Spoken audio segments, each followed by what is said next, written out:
des soucis de crème. Non.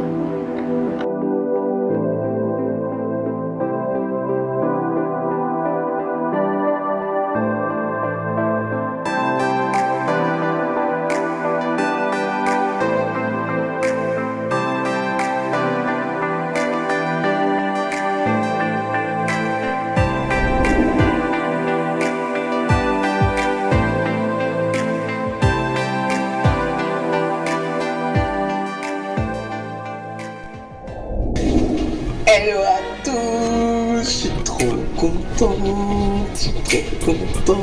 C'est parti. Huitième. Bienvenue dans The Meryl Loé Show. Alors, tout simplement, je tenais à vous dire merci. Ouais, grave. Je tenais à vous dire merci pour tous les messages que vous m'avez envoyés. Bon, je dis pour tous les messages. J'en ai pas reçu non plus 40 000. Mais en tout cas, les messages que j'ai reçus m'ont profondément touché. Je vous remercie d'avoir bien accueilli le show, d'avoir envoyé des messages bienveillants. Ça me booste en tout cas pour continuer et j'espère vraiment pouvoir vous aider à travers d'autres interviews, à travers d'autres sujets aussi. N'hésitez pas à commenter, liker, vous abonner, c'est très important. Voilà, en tout cas, merci. Et voilà, je vous fais plein de bisous.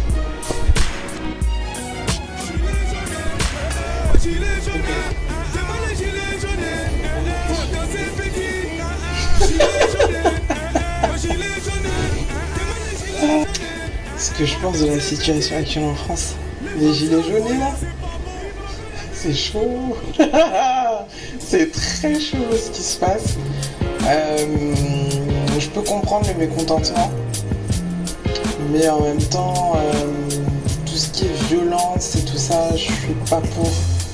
Il y a eu un reportage sur Envoyé spécial sur les blessés là, j'ai trouvé ça. Je sais pas si le mot répugnant est bien placé dans ce contexte, mais c'est super violent.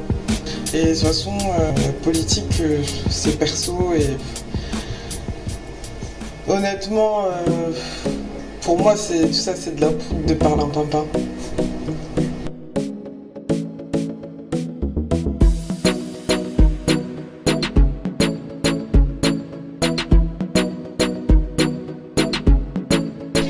Surprenante, c'est l'adjectif que je mettrais sur cette année. Franchement, j'ai l'impression qu'à partir du moment où j'ai 28 ans au mois de juin, il y a eu une espèce d'accélération là. C'est comme si on m'avait mis dans une fusée où tu vois l'élastique là, qu'on tire comme ça et que ça fait un moment que t'es en arrière et qu'on te propulse. C'est exactement la même sensation que j'ai. Le projet de l'émission, la mise en place, trouver des invités, et je suis vraiment contente d'avoir interviewé les personnes que j'ai interviewées. En tout cas, si je peux vous donner un conseil, non, je rigole. Franchement, j'avais des conseils de droite à gauche, je savais pas trop où piocher. Parfois j'avais envie de piocher, mais mon instinct me disait non, pioche pas. N'ayez pas peur de la prise de risque. Ça, c'est ce que j'ai appris cette année.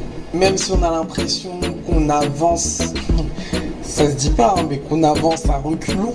On voit nos amis avancer, tout ça, et toi t'es là, tu te regardes et tu te dis mais en fait je vais où là? Je fais rien là. Mais dans ton tu fais rien, dans 5 ans tu te retourneras, tu te diras ah ouais ça a pris du temps mais en fait ça en valait la peine parce que là où je suis franchement j'ai pas de regret. Faut sortir du conformisme, vouloir faire comme les autres. Non, fais ce que tu as envie de faire, fais ce qui te plaît, fais ce qui t'anime, fais ce que tu kiffes. Moi je kiffe là, je kiffe vous parler.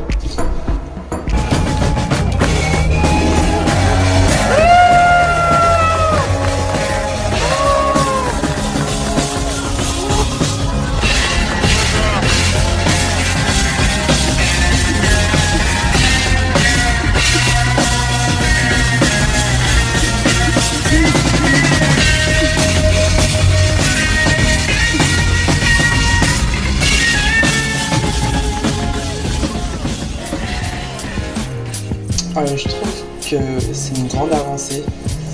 ça donne de l'espoir. Ça montre aussi à la génération que c'est possible. Quand on part en Edouard Enninful, Virgil Abloh, Olivier Roustin, Kanye West aussi parce qu'il est directeur artistique de Yeezy. Tout ça, c'est des exemples qui donnent de la force et qui donnent de l'espoir pour ceux justement qui veulent se donner dans cette direction. Faut pas oublier Naomi Campbell aussi, c'est une pionnière.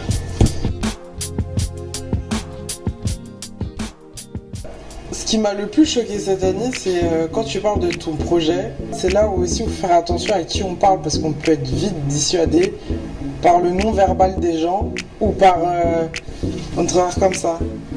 Tu vas faire une émission toi? Ah ouais? C'est bien hein? Ça sort quand? Ah ouais, ok. Ah, faut pas en faire une ou deux, hein. Donne-toi à fond. Alors que parfois, même ces gens-là qui te disent ça, eux-mêmes, ils font rien. Et ils t'attendent au tournant. Au lieu d'encourager, de booster, de dire ah, franchement, ce que tu entreprends, c'est bien, tu vas réaliser l'un de tes rêves. Non, travaille comme ça. Et un truc qui m'a choqué aussi, c'est que t'as l'impression quand tu rentres dans la petite boîte là, quand on te voit dans un écran, les gens ils croient que t'as envie de fuser là. Ah, c'est Beyoncé là-go, déchire tout, danse comme ça, tout. Non, j'ai rigolé. Mais t'as des gens qui réapparaissent comme ça, tu sais pas.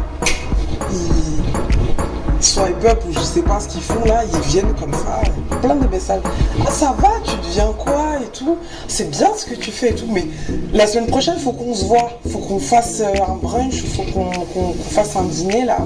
Faut vraiment qu'on se voit, ça fait longtemps qu'on s'est pas vu. Alors qu'ils te calculaient pas il y a 4 ans parce que t'étais sorti du conformisme de la case de la société.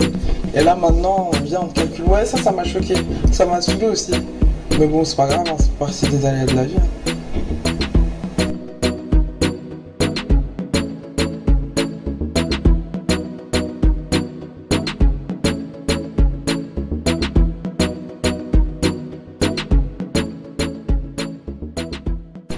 Je pense que ça part des mœurs aussi. Nous, c'est plutôt très culture, documentaire.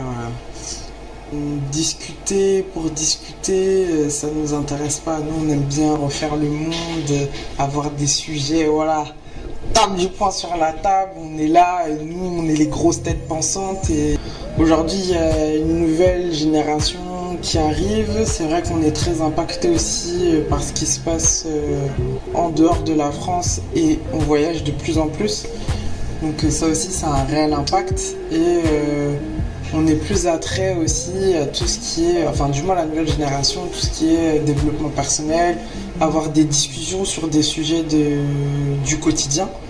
Et qui nous permettent entre guillemets d'évoluer et d'avoir une autre vision, perception sur les choses de la vie tout simplement.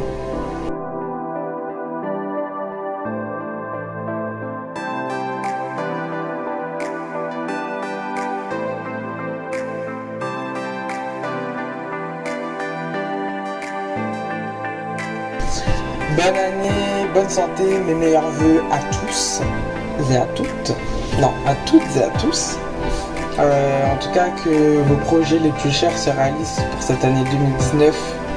Ne lâchez rien, partez avec de bonnes résolutions. Mettez-vous des objectifs que vous pouvez atteindre cette année. En tout cas, je vous souhaite la meilleure des années et on continue ensemble sur cette année 2019.